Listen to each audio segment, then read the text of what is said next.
Hello everyone, welcome to our online learning platform SP Lesson. So today we discuss topic 3 years previous year's paper topic wise, and today's topic is gravitation, and other topics are also uploaded on channel. Please see the playlist. So without any wasting time, let's start with the topic. The first question in NEET 2019 from gravitation chapter: a body weighs 200 Newton on the surface of the earth. How much will it weight half way down to the center of the earth? It means depth पे जा रहा बच्चों, तो जो D दे रखा है बच्चों वो आपको कितना दे रखा है r/2. अच्छा, जो वेट में जो चेंजेस होगा वो g की वजह से होगा बच्चों, due to g, because mass पे तो कोई इफेक्ट पड़ेगा नहीं. So g dash equals to z 1 minus d by r. ये ट्रिक होता है बच्चों. डेप्थ पे d कितना दे रखा है बच्चों, half way down to the centre of the earth. इसका मतलब d r/2 दे रखा है. सो जी डैश कितना हो जाएगा बच्चों, जी 1 माइनस डी की जगह पुट कर दो r/2 divided by R. So G dash equals to आ जाएगा बच्चों g/2. इसका मतलब g कितना हो गया बच्चों, हाफ हो गया. इसका मतलब वेट भी हाफ हो जाएगा, तो 200 का हाफ कितना आ गया बच्चों, 100 न्यूटन आ गया. ये आंसर आ गया. सेकंड क्वेश्चन बच्चों NEET 2019 में आया था ग्रेविटेशन से. The work done to raise a mass m from the surface of the earth to a height h which is equal to the radius of earth is.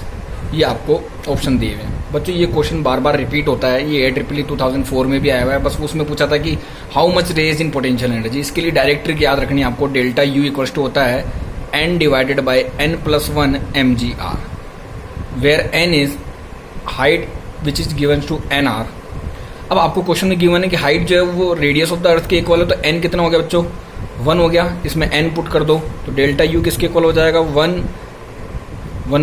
2 mgr. इसका मतलब कौन सा option आ जाएगा बच्चों, थर्ड ऑप्शन आ गया. Direct trick है इसकी, n divided by n+1 into mgr.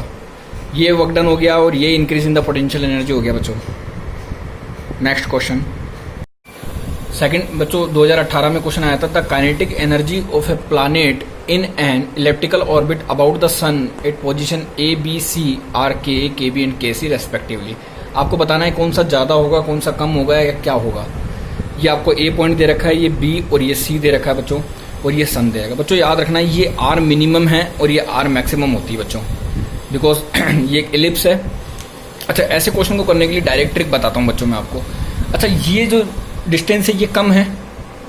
अच्छा, डिस्टेंस कम होगी तो बोलो पोटेंशियल एनर्जी कम होगी according to mgh.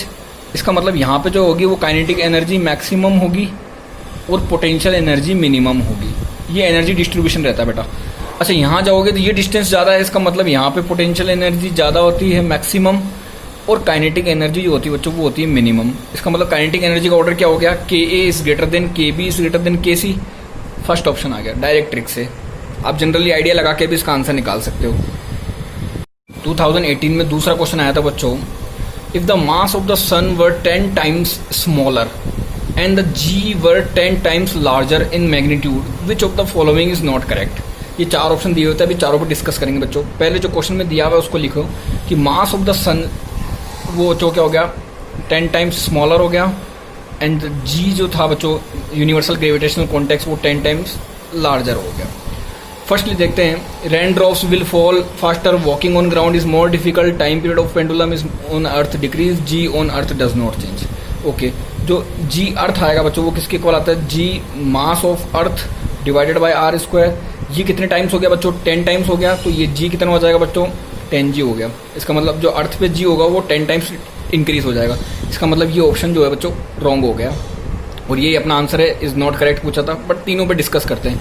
Rain drops will fall faster, yes बच्चों, बिकॉज जी इफेक्टिव इंक्रीज हो गया तो रेन ड्रॉप्स ज़्यादा तेजी से नीचे आएंगे बच्चों.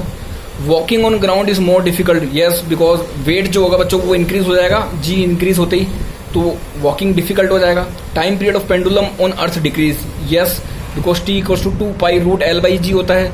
If g is increase the time period will be decrease. तो ये तीनों ऑप्शन तो बच्चों सही हैं, ये इनकरेक्ट है. ये थोड़ा कंसेप्चुअल क्वेश्चन था, थोड़ा सा दिमाग लगाने का. बच्चों 2017 में ये सवाल आया था. The acceleration due to gravity at a height 1 kilometre about the earth is same at a depth d below the surface of the earth, then the find the value of d. ये चार option दिए हैं बच्चों. पहले तो अपन इसको करते हैं बच्चों ट्रिक से. अगर सेम हाइट पर और सेम डेप्थ पे g इक्वल है तो जो डेप्थ और हाइट में रिलेशन होता है वो होता है d equals to 2h. Height कितनी दे रखी है बच्चों, 1 किलोमीटर डायरेक्ट, ये 10 सेकंड में आंसर आ गया 2 किलोमीटर। एक फॉर्मूला तो ये है। अच्छा, आप मेथड से करना चाहते हो तो वो वापस G1 - 2h अपॉन R, ये G8 हाइट हो गया, क्वेश्चन के अकॉर्डिंग वो G डेप्थ के इक्वल है 1 - D/R। आप इसको भी सोल्व करोगे बच्चों तो वही आएगा D = 2h।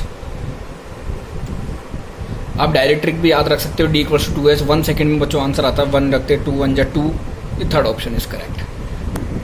2017 में बच्चों दूसरा क्वेश्चन आया है ग्रेविटेशन से। आप देख सकते हो हर साल 2 क्वेश्चन आ रहे हैं 2019, 18 और 17 में, तो बच्चों बहुत इंपॉर्टेंट चैप्टर है ये। 2 astronauts are floating in gravitational free space after having lost contact with their spaceship. The 2 will move towards each other, move away from each other, will become stationary, keep floating at the same distance between them। बच्चों ये जो concept है ये पूरा, ये किस पर based है बच्चों? वेटलेसनेस पे।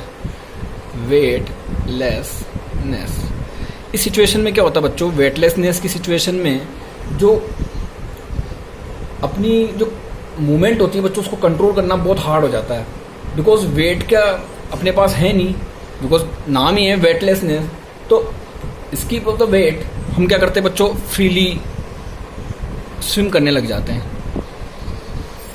बट बच्चों एक चीज याद रखना, वेटलेसनेस में कोई भी बॉडी फ्री फॉल कर रही है या फ्री फॉल से मूव हो रही है तो वो एक दूसरे के रेस्पेक्ट में हमेशा रेस्ट में रहेगी, एक दूसरे के रेस्पेक्ट में हमेशा रेस्ट में रहेंगी।